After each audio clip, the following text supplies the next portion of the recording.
Hi folks, in this Lake Fork flyover, we're flying over Glade Creek, January of 2023.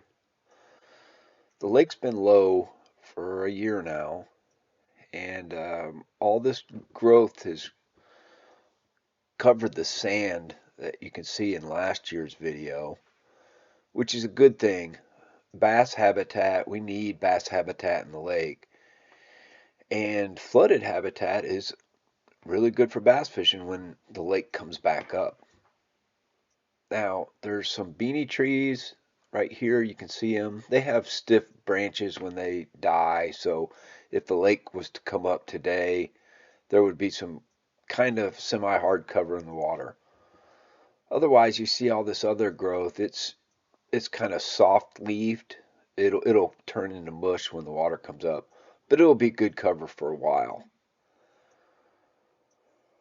My hopes are that all this land vegetation, with their roots being in the sand, is replenishing the nutrients in the sand, so when the water comes back up, that the water plants will have nutrients to grow better. So we're looking into the east field now.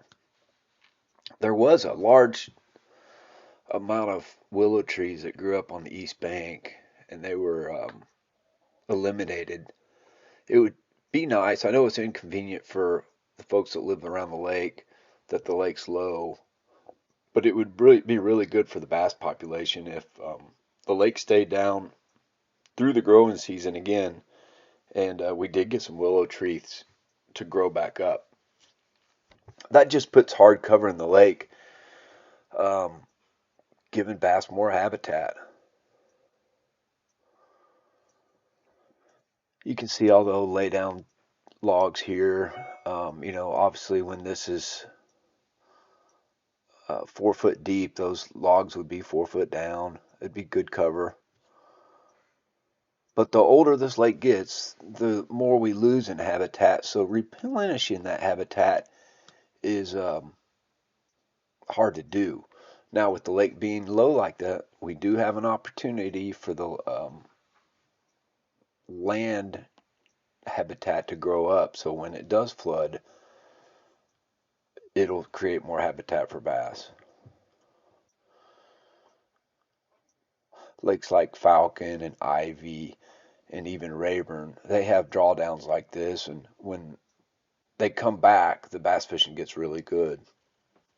So hopefully this opportunity is a chance for Lake Fork to have a little rebirth. There's some good, if you look right here, there's a bunch of good beanie trees, a lot of thick cover growing up right here. That's going to be good cover when the water comes back up.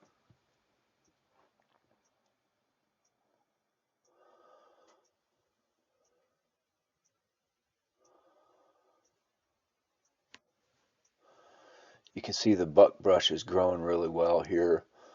And then right behind the buckbrush are the willow trees. And that's just the way trees that live around water, they're layered with the amount of water that comes up on them with the fluctuation of the water flow. Buckbrush grows where it's from 1 to 2 foot deep, like a willow tree, and then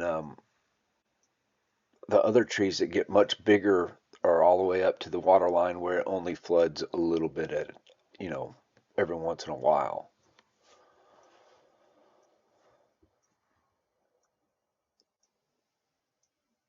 The water color's still good, and at the time of this filming, it was about 56 degrees.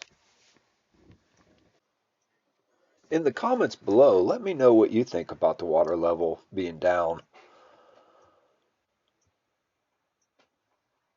If you like this content, like and subscribe, and we'll see you next time. Big Bass Wishes, Lance Vick.